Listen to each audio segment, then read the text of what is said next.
Hey moms, and welcome back to Humanizing Moms Season 2. And today we are talking to Courtney.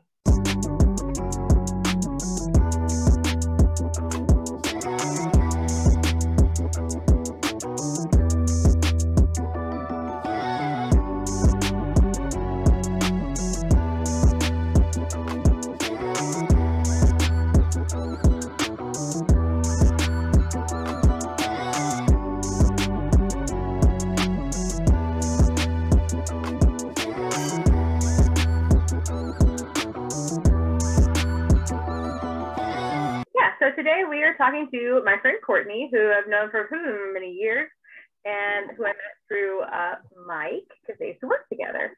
And she's some bookkeeper, you know. Courtney's going to share her motherhood journey with us today. Wherever, you want to start. You just want me to start at the beginning. Because I have a 12-year-old, so let's walk through it. And let's go. All right.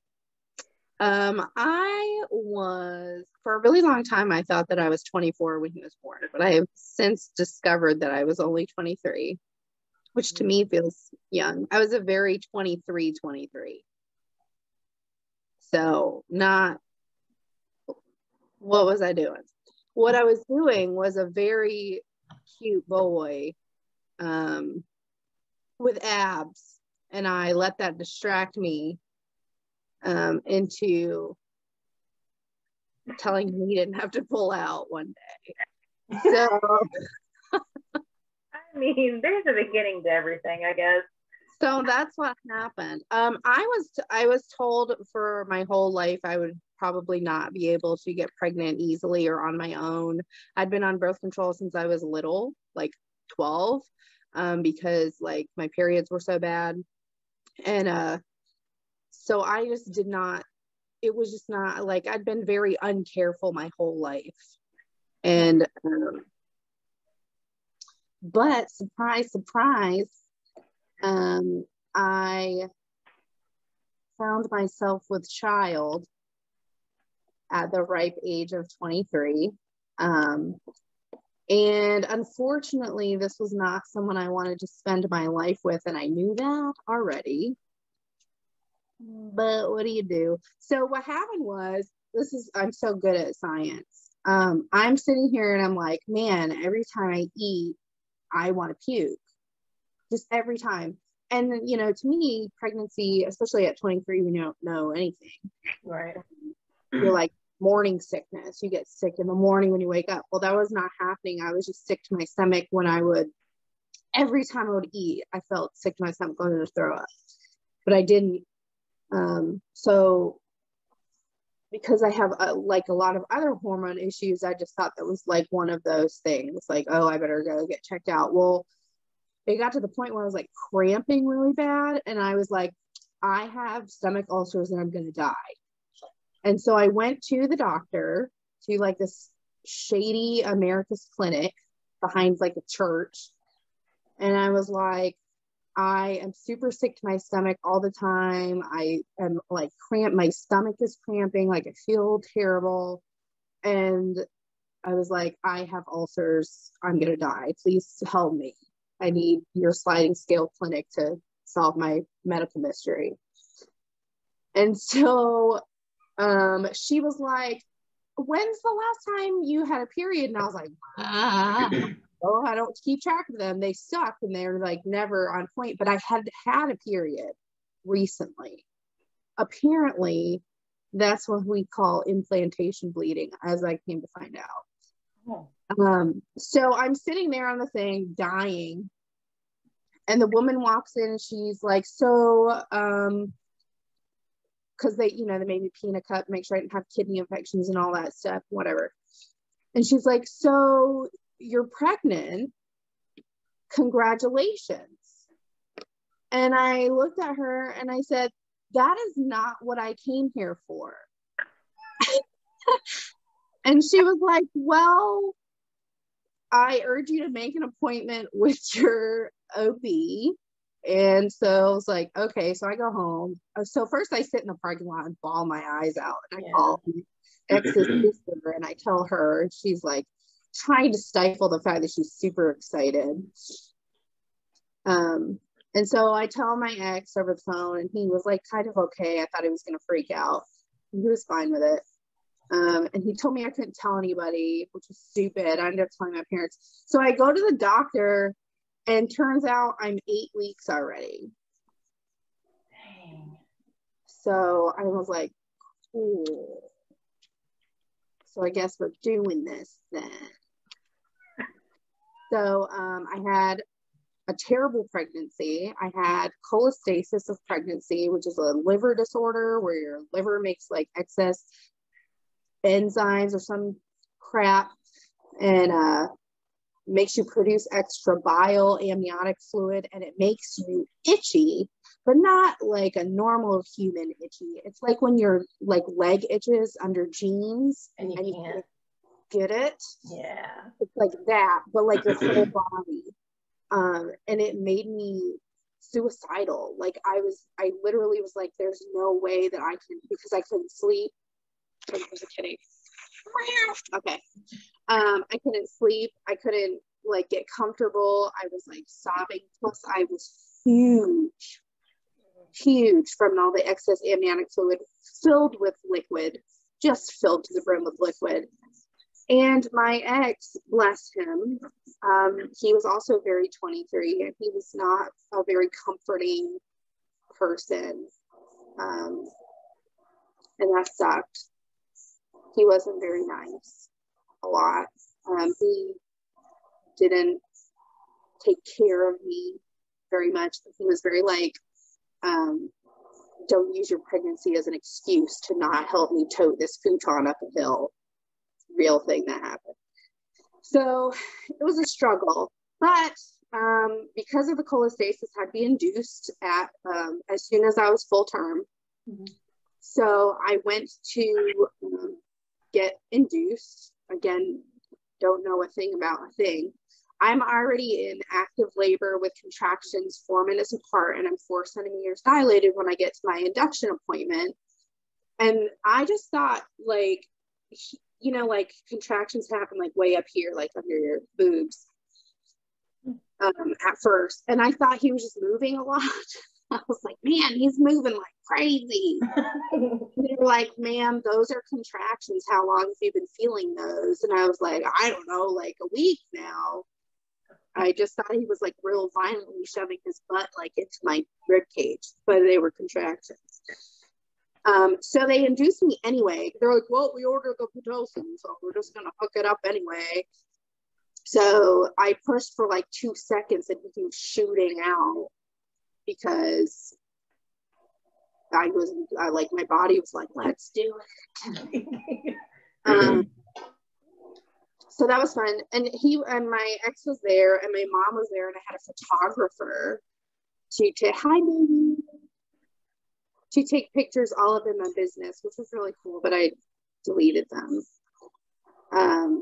And then I had a 10-pound baby, and he had bad jaundice because the liver disorder thing related to him too. So we were in the hospital for 5 days. He was not in the NICU. He was in the special care unit, which is like a notch down. Okay. And I didn't get to hold him, and I couldn't breastfeed him. So that really sucked because, you know, it's ingrained into our minds that you have to breastfeed and like breast is best, whatever, which is great. But I couldn't do it for 5 days. And so he never took to it. And when he did, he had an allergy to something in my milk. So that was fun. But yeah, he was 10 pounds. It wasn't bad. The recovery was okay. And that's my birth story. So then you're like, what do you want to know? So I'm going to go, do you want my life story? Because we can go down the road. Whatever you want to tell us, because I don't know if you want to use names or not. but he is 12 now. He is 12. And of a almost 3-year-old. Yes. So he's cool. It was just me and him for a long time. Then I met my husband. I actually have known Chad for a long time, but I met my husband and we started dating when Gavin was 2. So that's kind of like always been part of our world. But it was just me and him for a long time. And then I wanted another baby. Babies are hard and they suck. Like, kids suck. Like, let's just say. And so I'm just not one of those like super moms. I don't know how people have like 2 kids that are like a year apart. That seems God, no. like pure insanity to me. I couldn't do it. No. So when Gavin was about 4, like when they stop being like super shitty, and they start being kind of cool and independent. Is that when they stop being super shitty? Well, it's only like a short period because then they become teenagers and it's like the Right. cycle starts all over again. But 4 is like you got a cool little bestie. They're cool at 4. 3 sucks worse than 4. And then 4 they start being kind of cool.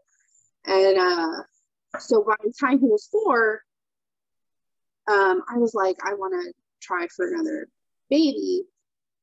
And so as you can tell, there's a huge gap between my kids that is not 4 years. So it was really hard to get pregnant. And it was I had already had like a little bit of infertility issues before, but this was deemed secondary infertility.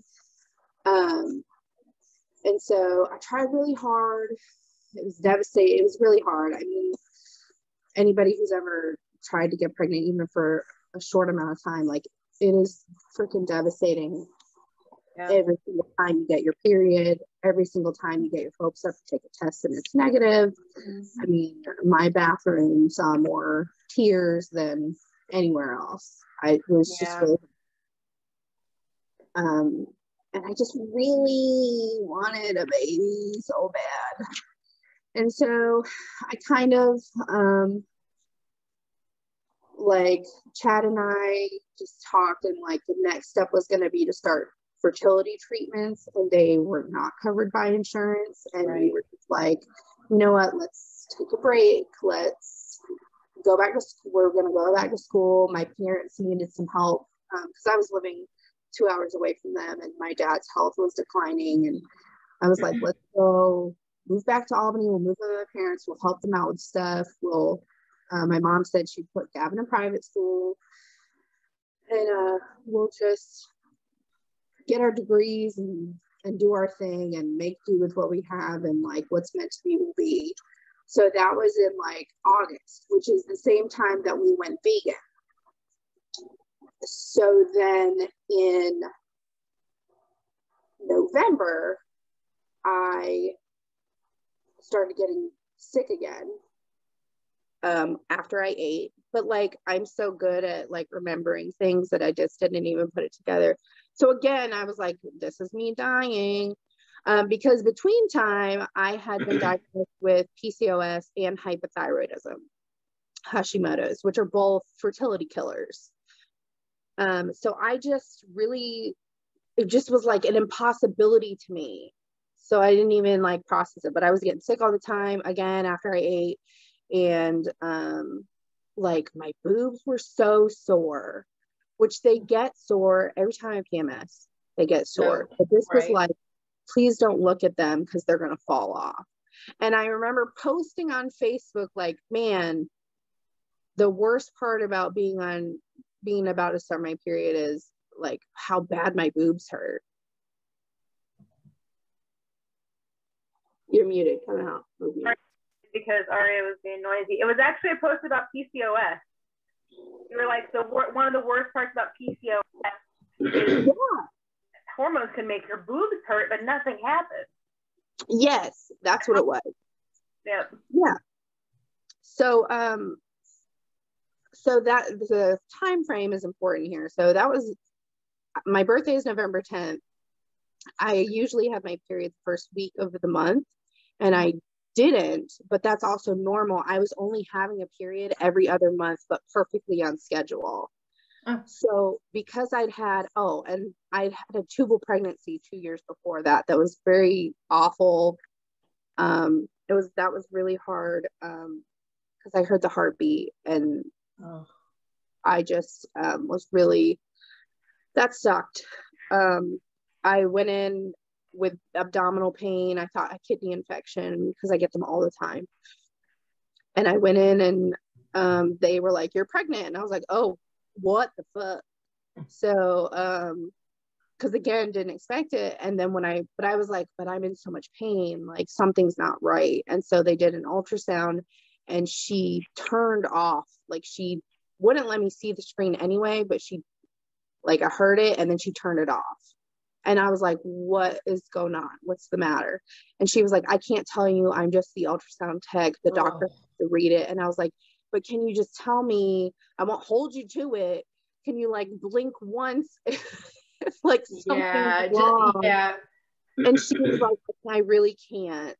And so then he came in and I was so drugged. I really don't remember anything. I just remember being very upset, but I was admitted to the hospital. So I guess I was probably between 4 and 6 weeks along in my fallopian tube, which is big for that. But that was really awful. So anyway, I'm having all, PCOS hurts like a mother. So I'm having a lot of abdominal pain, and I think I'm getting ready for a kick my ass kind of period.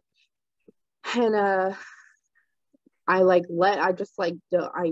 clearly care about my body. I just don't do anything about it for another few weeks. And I went to McDonald's and I got a burger and I took one bite of the burger and I vomited everywhere. And I was like, "You know what? I'm just going to go across the street to the Dollar Tree and grab me a pregnancy test." Because just FYI, everybody, the pregnancy tests they use in your doctor's office are the ones you can buy from the Dollar Tree. Go to the Dollar Tree. Don't buy those $20 tests. So I go to the Dollar Tree and I'm like, "Oh my God, this is so super awkward. I'm buying 3 pregnancy tests from the Dollar Tree. Clearly my life is exactly where it's supposed to be right now." And so I go home, and because I have trauma from taking pregnancy tests and then being negative, I literally, because you use a dropper, you pee in a cup. It's much better too. Pee in a cup, you do a little dropper, you drop it on the thing. It's much more dignified, I feel, than pissing on a stick. And then holding said stick in your hands, through pee dripping. Anyway, so I drop it, and for some reason straight out of my mouth goes, "No, baby." I didn't even have time to process, but that's just what I said. And I was on the phone with my friend, and I'm talking the pee hits the thing, and that second pink line is like, "Hey, what's up?" Bright as day. I'm like, "Oh, what?" And then I was like, it's nighttime. I'm going to take another one in the morning. You're supposed to take it at your first pee. This is crazy. Doesn't make sense. So I get up at a stupid time and first pee into a cup, and I do it again, and it's positive. And I'm excited, but also I just turned down a job because we were moving. We had turned in our notice at our apartment because we're moving back home to go back to school. We both put in our notice to quit our jobs. We're moving in a month. And so I'm like, "Oh shit." So I bebop my stupid self into my bed where my husband is sleeping with my 2 little plastic sticks, and I shove them in his face, and he's asleep, and I'm like, "Look." And he's like, what is this? So what is this? What are you showing me? What is it? What's happening? And I was like, "I'm pregnant." And he was like, "What? So what? We're having a baby? What?" And he's like, "I just woke up." And I was like, Yeah, I know. And then I said, because I was ready for it to not be real, I said, but I'm having a lot of side pain and it feels very similar to the tubal pregnancy. So, because they didn't take my tube or my ovary or anything when they scraped out my tubey baby. But they, he came out without a fight. But a lot of times with a tubal pregnancy, they have to take it because there's tissue fuse and stuff. And luckily for me, that didn't happen. But I thought maybe there was a blockage or something and scar tissue or something. And so I thought that's why I was only having a period every other month, because, it switches size. And I thought maybe I just wasn't ovulating. Nope. Turns out my hormones were just jacked. And so my body was like, which, was not terribly inconvenient to only have a period every other month. I was kind of okay with it. It was not the worst. So time goes by and I go to so I live in Columbus, and I go to their sort of Planned Parenthood type place. It's a straight up abortion clinic. It's not a Planned Parenthood. They don't offer any other services. I have nothing against it, but that's all it was. But they had an ultrasound machine, and for $50 they would do an ultrasound. Huh. And my OB wouldn't see me until I was 8 weeks, and I had no idea how far along I was. No clue. So I had my OB appointment, but I went to this clinic, blessed. It was literally I was the only person in there. I go in and they're super nice. And there's couches with sheets on them where people go to recover after their procedures. It was super creepy and sketch. The ultrasound machine looked like a friggin' Apple IIe. It was like an Etch-a-Sketch, basically.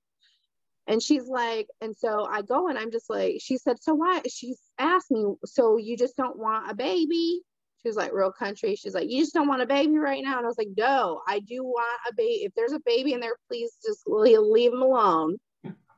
I just want to see if he's in the right spot. And she couldn't see anything because her ultrasound machine was made by a game company probably. And so I kind of left feeling very defeated. They said I was about 3 weeks along, which didn't make sense to me, because I was there's no way, because I took the test and that would have meant that I was a week along when I got that huge positive. That doesn't add up. And so I was okay, that's crazy. I'm real good at science.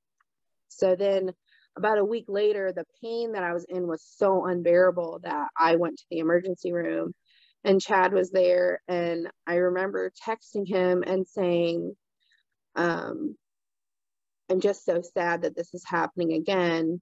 And he was I know, I'm sorry for your broken heart. And I said, I just already love this baby, even though I know I'm not going to get to keep him. I just really didn't think there was any way that I could be in this much pain and have a viable pregnancy. Right.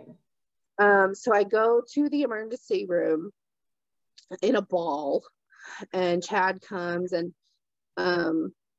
they do a pregnancy test and all this other stuff, and they do the blood test to see what my HCG levels are, and the doctor, and they do the ultrasound, and they don't let me see it, and they don't turn it on or anything. And so I'm okay, this feels bad. So I'm in the doctor was so funny. He was very dry. I'm in the room again, and I'm just sobbing. And the doctor walks in, and he's oh, whoa, what are we doing? Why are you doing that? You're already crying. And I was I just really want a baby. And I feel I got really close. And he's well, and there were interns in there who were really weirded out by my emotions, which was fine. I do that to people. And he was well, you are pregnant and he's in the right spot. He's, it looks fine to me. He looks okay. You're about 5 weeks along, which still didn't add up, but cool.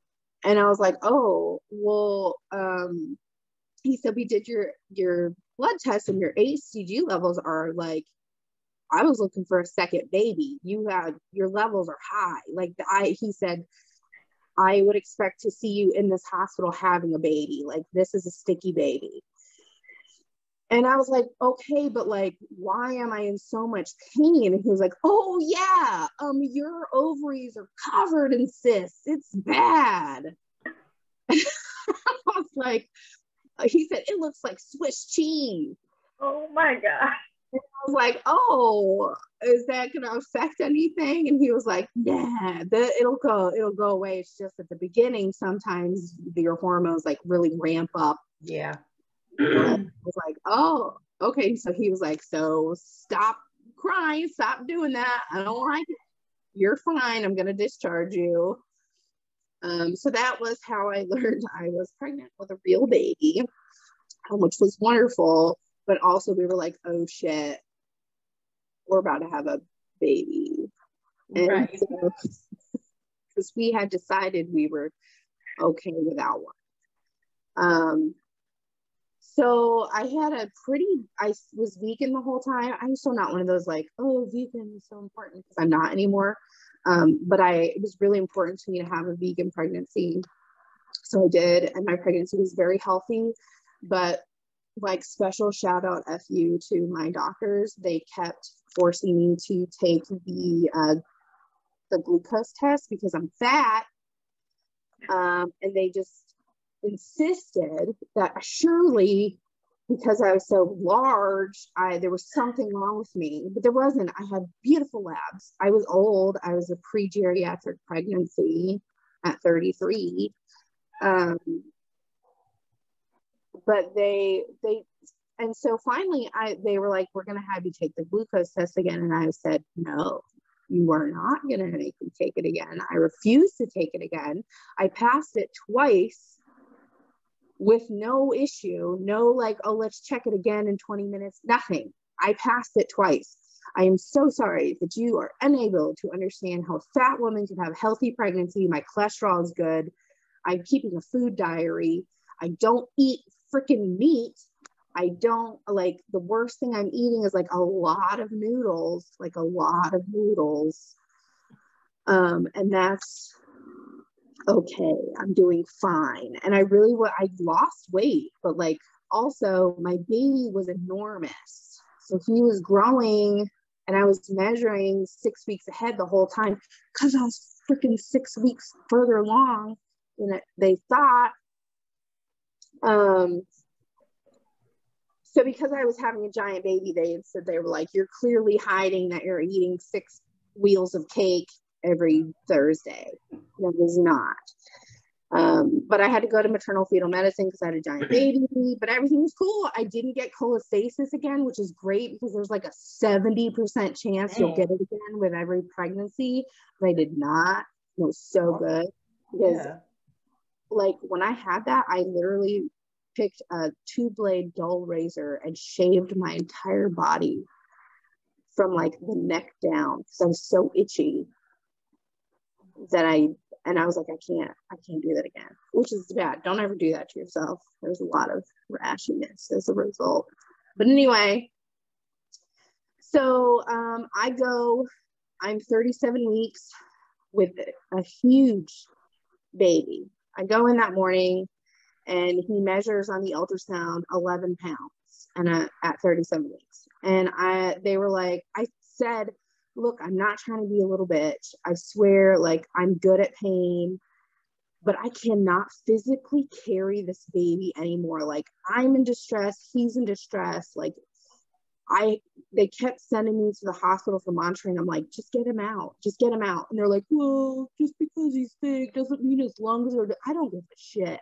Put him in an incubator, whatever you got to do, because we can't do it anymore. And so hopefully this does not get me into any kind of like legal repercussion, but they take your blood pressure when you get there, you know? And if it's high, then they're like, oh, that's bad. Let's take it again in a minute. So I was like, yes, let's take it again in a minute. So I just did this a lot. So my blood pressure wouldn't go down. So they would check me again and get my baby out, which is exactly what happened. They were like, oh, her blood pressure won't. My blood pressure was fine. I just had walked up the stairs. And they took my blood, like, you know, you never get right in, but for some reason that day I walked my little butt three stories up, and they took my blood pressure like right off the gate, and so it was high. And so I made sure that it stayed high. And they were like, oh, we got to get your baby out. And they were like, you can push your baby out because you've had a 10-pound baby. And in a nice way, they were like, you have the body to push out an 11-pound baby. And I was like, thanks for saying I got a big vagina. And, I mean, it's real. At least they were going to be like, well, you could try to do it. Right. They could have just said no. They could have just said, we recommend, but no, they were like, you could. But she was like, but ultrasounds are not perfect. So if he's any bigger than that, you could both die. And I was like, okay, well, let's not then. Let's like skip that possibility and just cut me open. And I guess that's supposed to be like a big decision that people make and like think about. But I was just like, get him out, schedule it. So I called Chad and I'm like, hey, they're going to take our baby out of my body now. And he was like, what, now? And I was like, yes. And we're in Columbus and we live in Albany, and he drove 2 hours. I made them wait. They were ready to take me back, but they waited. So turns out that he was giganticer than 11 pounds. They had to cut me from side to side, like almost like hip bone to hip bone. And then they had to open all the way up to here. And he was like stuck in there. He was stuck in my pelvis and inside my rib cage because he was so big. And so that she had to call a second doctor in because she could not get a grip on this giant fish baby. And I'm on the operating, and of course, being who I am, I'm like cracking jokes. I'm like, what's going on over there? And they're like, are you okay? Like, are you stable mentally? No, probably not. They're like, no one's ever sat here and made jokes before on the table. I'm like, well, they suck then. I'm sorry. Like, I guess it was supposed to be like a moment that I was having. I don't know. Maybe I'm broken. So that my body's like this on the table, rocking back and forth as they try to get a grip on this baby inside of my body. And they had to stand up and like put their whole arms inside of me. And then I wish I had a picture handy. Then they pull this baby out that's like 4 months old out of my body with an umbilical cord that looks like a telephone wire. Huge. He had it massive. Here, let me pull the picture up while you keep telling us about it. It literally looks like a telephone cable. And I was like, oh, that's why I'm hungry all the time. Yeah, I'd say so. Yeah. And so they're all like, everybody is like silent for a second. They're like, what the fuck?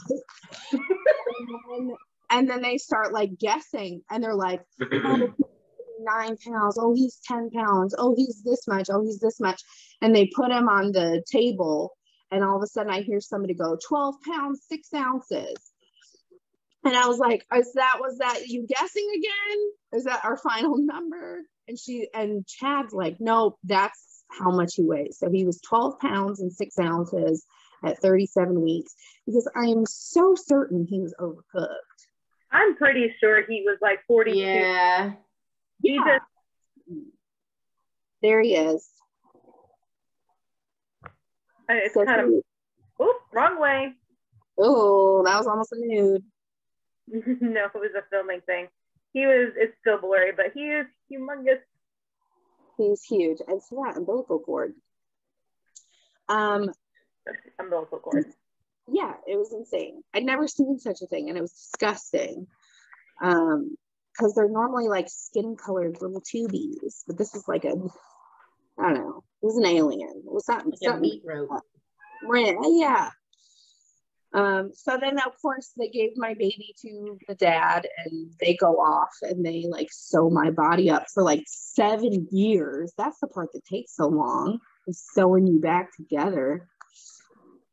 And that was it. That was my, so then we were okay. My iron wouldn't stay up because they wouldn't feed me vegan protein. So my iron was like bottomed out the whole time, and I was like sobbing and had to get like Chad to sneak food into me so that I could get my iron up.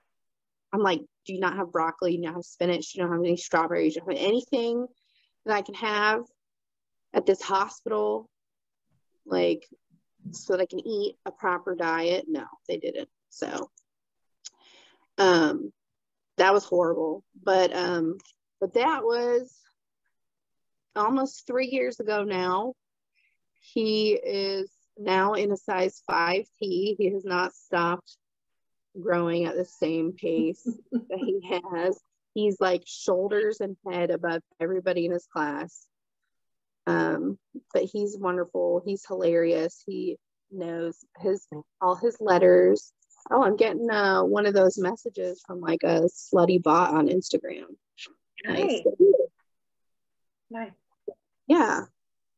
It makes me feel good that they would pick me, that I seem like a 45-year-old man. And they're like, this girl wants to send me. That's right. Let me see. That's my journey to motherhood. Now I have a baby and a big kid. They are 10 years apart. So it's like I have 2 only children, which is really great. You sound like that. You mean that with your whole heart. Here, hold on. Let me show you this picture real quick.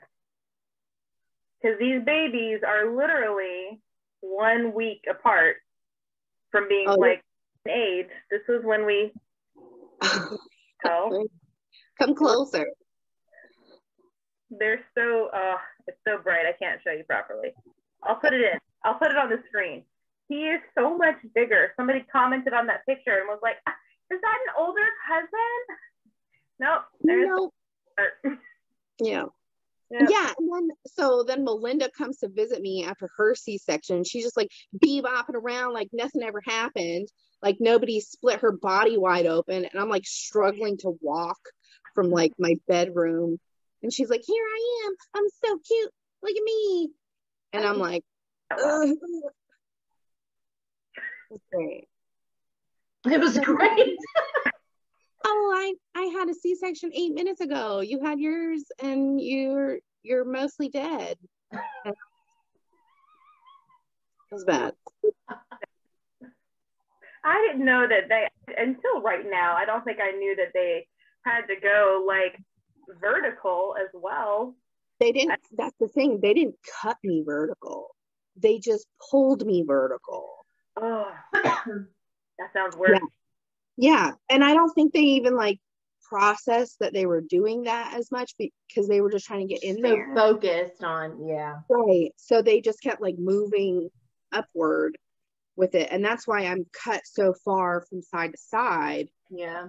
I don't even want to know if they cut it or if they just ripped my body wide open. I don't know. But it was, most people's C-sections are like this, and mine is literally like almost probably a foot. Mike's trying to do bedtime, I think, which is probably a good time for us to end part 1 of Courtney's journey. There's no more to it, so we should end it there. There's no more to it.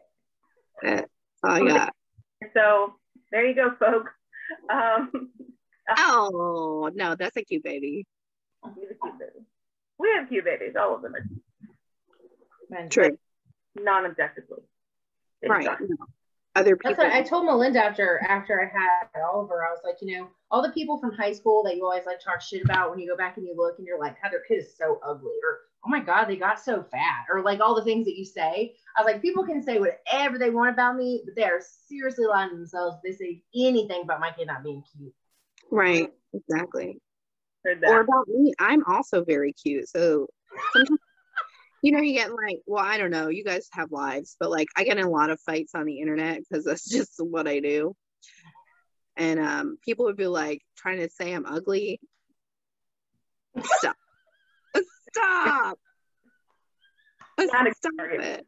Right. No. Try someone else. I am not ugly. Ridiculous. On that note, Courtney's journey to motherhood. And make sure you're subscribed to this channel. Like this video because it's amazing and we're amazing and Courtney's amazing.